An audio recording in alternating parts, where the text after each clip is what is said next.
when I knew we were coming to PAX, I just started writing down all of these different indies as I was coming across them, and there was like 20 of them. They're quite high profile, so it's really cool to look around and like, oh, that's it. So Android Cactus guys, like, yeah. So especially compared to like Hong Kong in particular, there's starting to be like more of an emerging indie scene because they're just starting to get into the habit now, doing like more game jams and stuff. But it seems really, really good in Australia, yeah.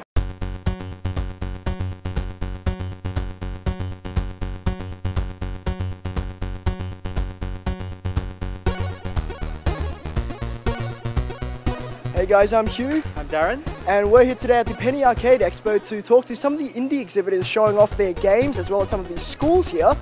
And I'll be covering the panel discussions over the next 3 days, and we'll bring you hopefully good bits of information along the way. Let's check it out.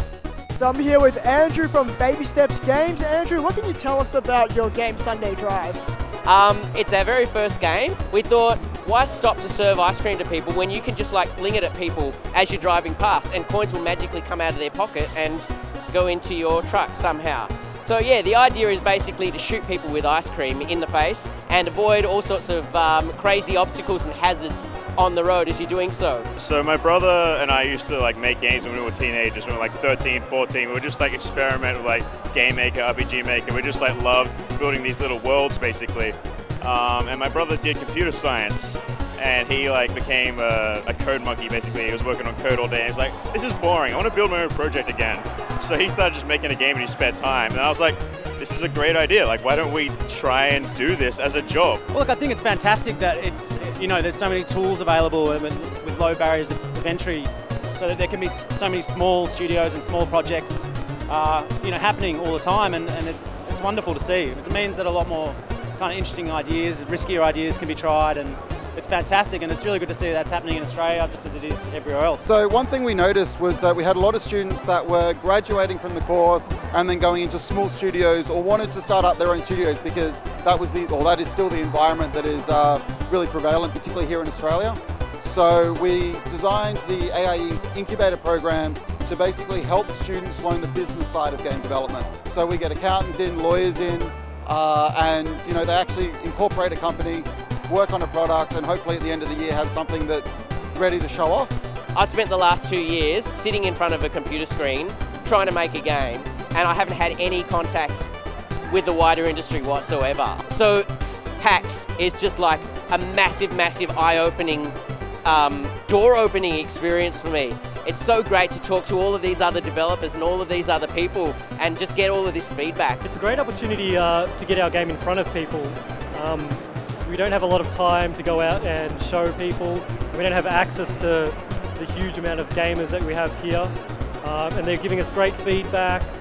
You know, they're telling us what they love and what they think needs work.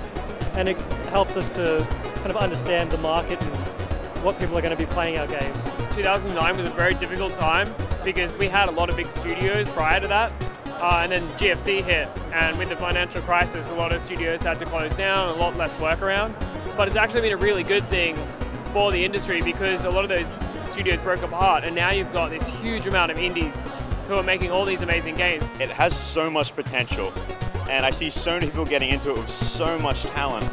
But like, you know, with the Screen Australia funding being like pulled earlier this year, the support networks that were raising this industry up and sort of helping it become something that would be really, really profitable and great for Australia aren't really there right now. So right now, the people who are getting into it are people who are just so brave and courageous to be taking it on and just like doing it without support.